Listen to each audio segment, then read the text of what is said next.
Oh my god, it's...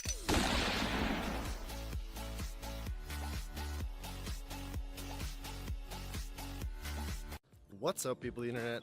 My name is Hondro. It's a beautiful Sunday morning. Gengar Day was yesterday. Had a good time. Caught 7 shiny Gengar.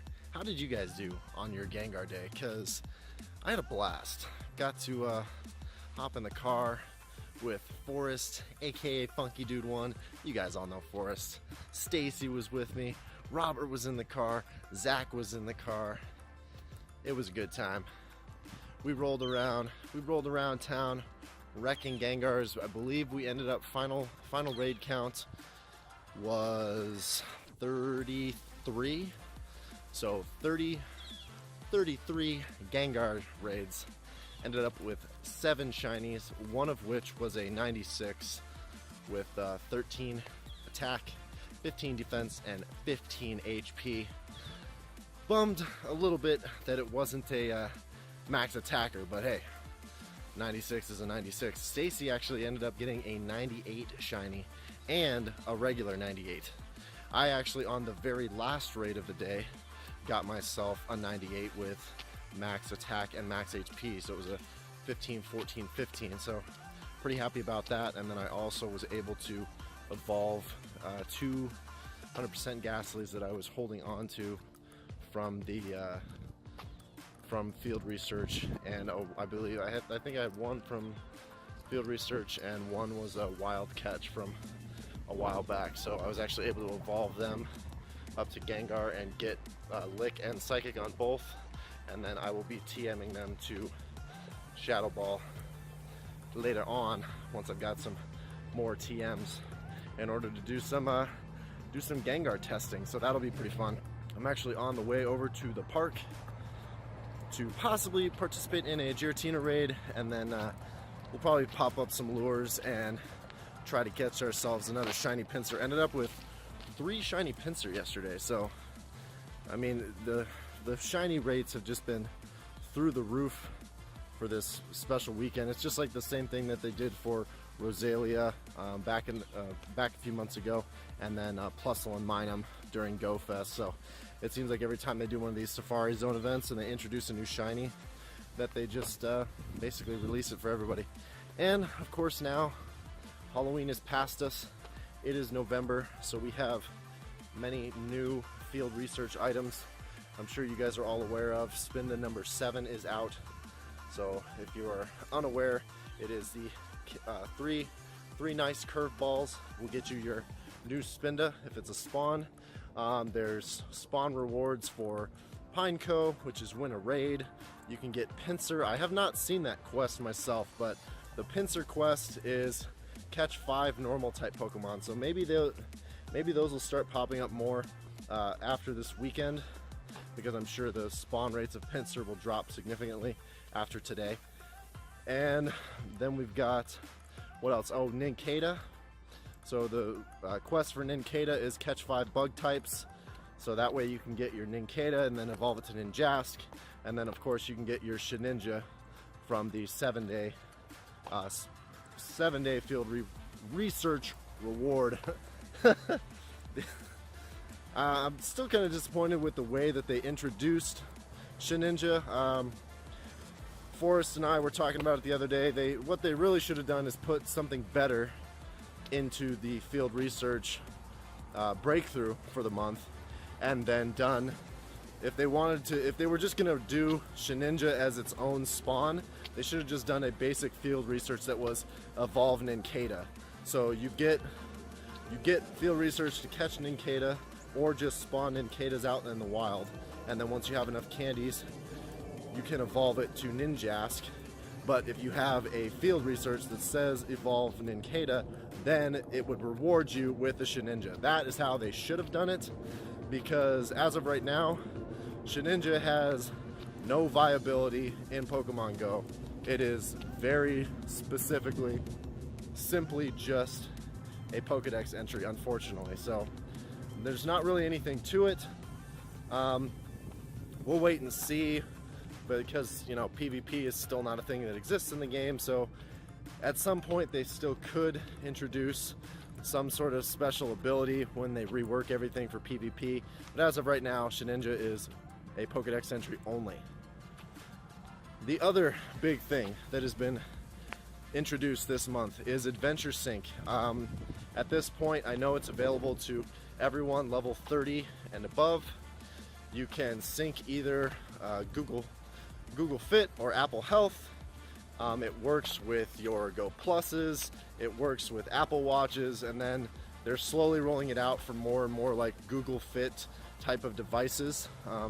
Right now there's not really many on it, but you get weekly rewards, and it tracks your footsteps, tracks your calories, calories very loosely, and footsteps very loosely, to be honest. There are 3 tiers of rewards, so you get rewards for walking 5 kilometers in the week. You get a separate set of rewards for 25 kilometers, and then a final tier for if you're walking 50 kilometers or more in the week. And those tiers stack on top of each other. So if you get to 25, you get the rewards for 5, which is 20 Pokeballs, plus then 25, which is 10 Great Balls, and then a chance for eggs and Stardust, and rare candies, I believe. And then the 50 kilometers, you get both sets of 5 and 25k rewards, plus 5 Ultra Balls, and then a chance for another 5, a 10k, more Stardust. So there's just chances. But the only way that you can actually collect the eggs is you have to have egg slots open in your inventory. So if you don't have open egg slots, you're not going to be able to collect those eggs. So if you want a chance at those eggs, make sure that you have open space in your egg storage when you go to claim those rewards. But yeah, I'm just arriving at the park right now, so we are going to see if we can do this Giratina raid, meet up with everybody, and I'll see you guys in a second. Alright, well, another so-so Giratina, but what can you expect? Nothing more. But in addition to it being bug month, we also have that new Caterpie Evolve 2 Pidgey quest, which has become more difficult than it needs to be, as Pidgeys are now kind of a little bit rare because of how many different spawns and all the gens that are out at once. So Pidgeys aren't really as common as they used to be. So I've actually, when I end up getting an Evolve 2 Pidgey quest, I just wait and try to stack 3 of them, and then I've been catching and trying to hang on to at least 2 Pidgeys at a time, so that way I can get my chance at maybe a decent IV shiny Caterpie. I still haven't come across a shiny Caterpie myself. Shiny Pincers, I ended up catching 3 yesterday though. I can't remember if I said that earlier, I don't know. But yeah, shiny Caterpie I've still not yet to see. I'd like to get at least, obviously, 3 of those so that I can keep a living dex of Caterpie, Metapod, and Butterfree. But we'll just have to wait and see. Just have to keep shiny checking and try to keep doing those field research tasks. Also, interestingly, we have a field research to get a Clefable, which is the earn a buddy candy, so you get a shot at Clefable there.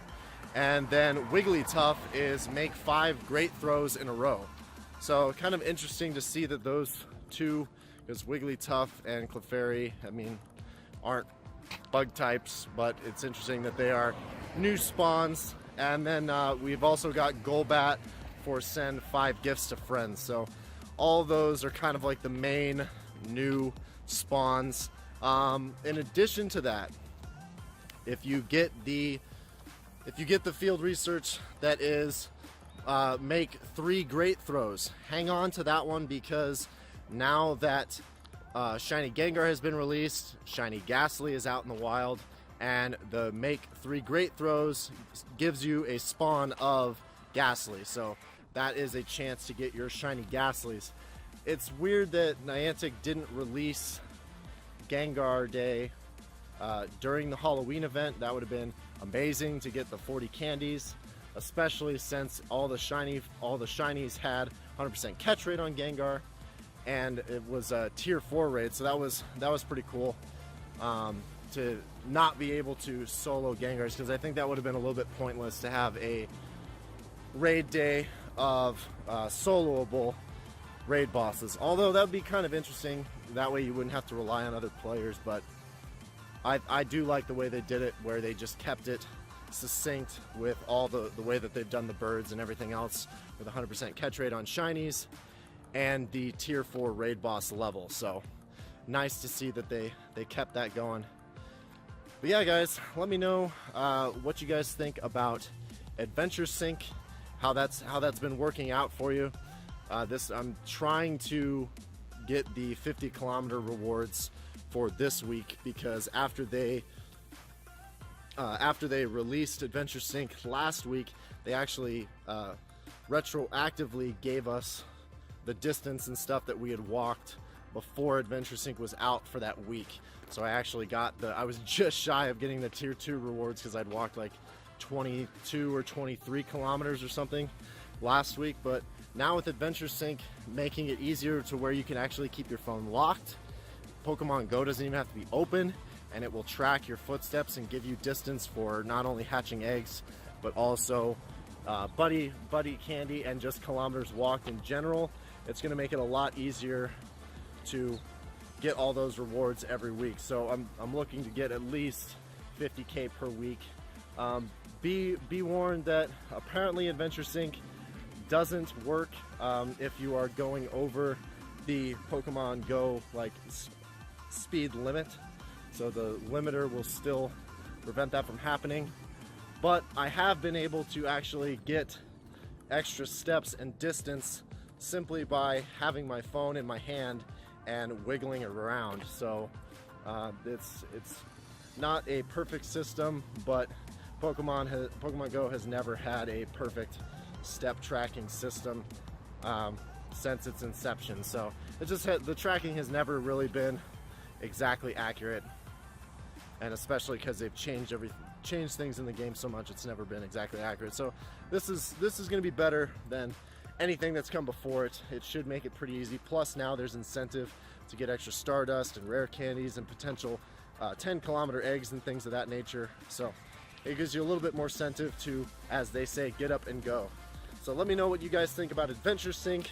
Let me know how you guys fared on Gengar Day, and I will see you guys later. Thank you guys so much for watching. Until next time, I'm Loco Hondro. Peace, Poke Trainers.